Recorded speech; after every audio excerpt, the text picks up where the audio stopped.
Hello Whovians and welcome to my latest Doctor Who review, where today I review the second story of season 23, which is actually the second serial of the massive story, Trial of a Time Lord, Mindwarp, which is also Nicola Bryant's final story as Peri.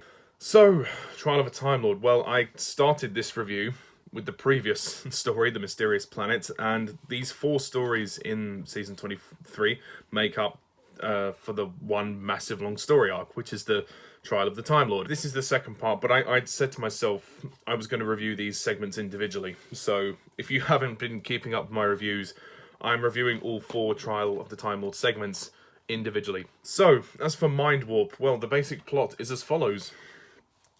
The Valeyard's prosecution continues as he presents damning evidence of the Doctor's interference on the planet Thoros Beta.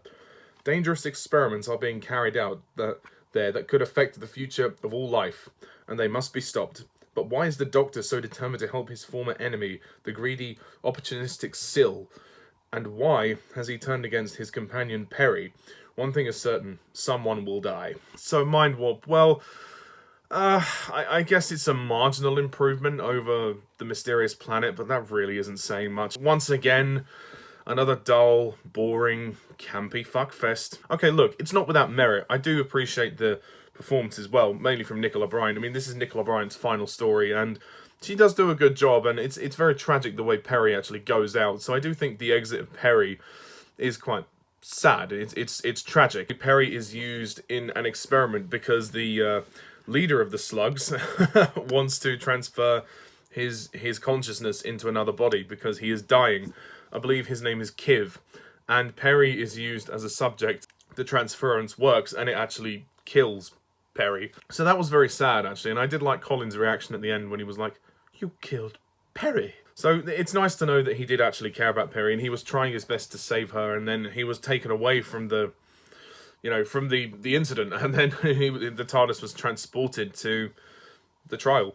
So that was very sad. Peri's time in the show has been obviously very disconcerting for the stories. Her as a character, she's never been bad to me. I've always liked Peri, and I always thought she was kind of spunky. And I think she's the first American companion, at least that I can remember anyway.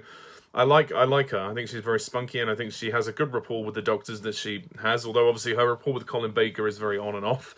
But I think over time they do become friends, and I like Peri. I think she'll be sorely missed, and I hope Nicola Bryant went on to do great work in the future. As for Colin Baker, yeah, he's okay. He's still the same, very much hammy, over the top, but yeah, I've just kind of got used to him by this point.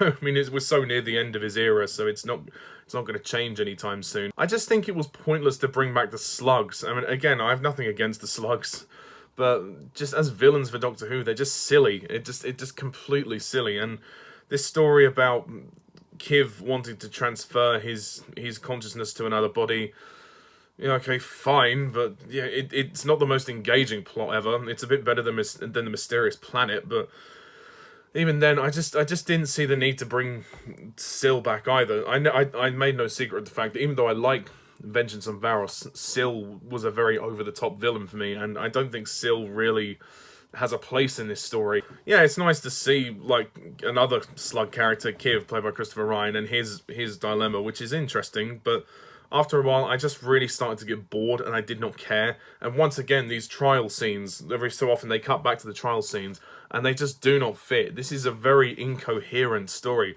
It doesn't feel like one massive story. It just feels like a separate story to The Mysterious Planet, which is weird. So I think they should have just cut the trial scenes out and have these be four individual stories, and then for Colin Baker to go out on an individual story, but whatever. Brian Blessed is also in this story. He's a very famous actor. He plays a character called King Yukanos.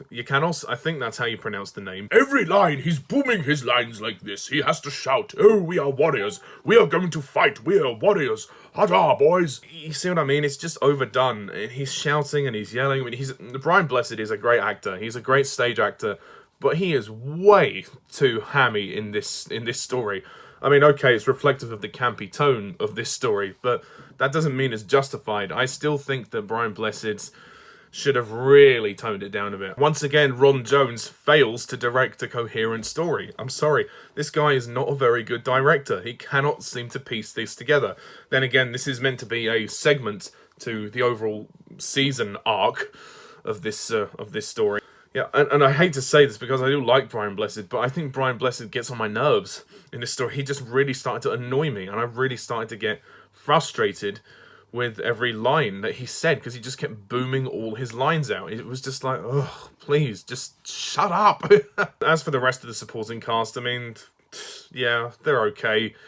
They don't do an awful lot. Most of the time with this story was spent talking to the slugs, and it just becomes really boring after a while. Like I said, Peri's death is kind of sad. There's some nice visual elements to begin with in the story. There's some nice colourful moments there. The music is pretty bad. We once again open with that model shop for some reason. I just think the script, this time, the script isn't written by Robert Holmes. Robert Holmes, I think, writes the first segment. He wrote The Mysterious Planet and also The Ultimate Foe. But with this, Philip Martin writes the script, and I just didn't see the need to bring the slugs back. Why do we need Syl in this story? Why do we need it at all? It just feels completely weightless to me and completely boring. It drags for all 4 parts. I mean, well, this is of this story. This is parts 5 to 8, so there's 4 parts, and obviously the story is still in progression.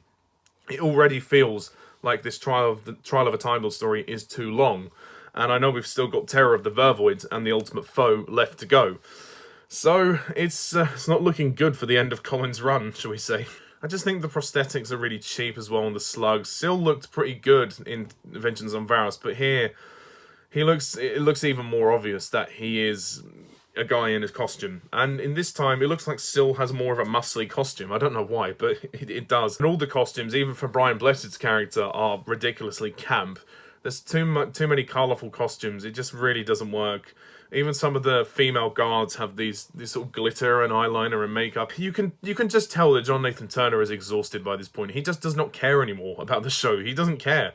He'll just approve any script. He really doesn't give a shit about the show. I think maybe by this point he just thought, well, the show's probably going to get cancelled at some point anyway. No one cares. I mean, to be fair, I don't blame him in a way, because not everybody was interested in the show at the time. It was a very difficult time for Doctor Who, and it was becoming very hard to maintain people's interests. But at the same time, this was the best you could do? I mean, okay, it's not the worst thing I've ever seen, but it's just so unremarkable. It's just so dull. The best thing about it is really Peri and her exit. Her exit is very sad. At least they treat Peri more or less quite well. And Nicola Bryant gives an amazing performance, especially when she dies, and then when Kiv takes over her body, and they add obviously a bit more to the voice that she does, and that's very tragic. And yeah, it is sad to see her go, and that's kind of the only reason to really watch this, is to say bye to Peri, but the rest of it is completely irrelevant. It doesn't really have anything to do with the trial, and it doesn't have anything to do with the Mysterious Planet either, so I just don't know. And again, Colin is just, he's not my favourite Doctor to me. He's probably my least favourite Doctor. He's just very unengaging, and a lot of his stories I don't like, and unfortunately this is another one to, you know, add to the list. That's my thoughts on this story. So I am going to rate Mindwarp. I'm probably going to have to give it a 3 out of 10.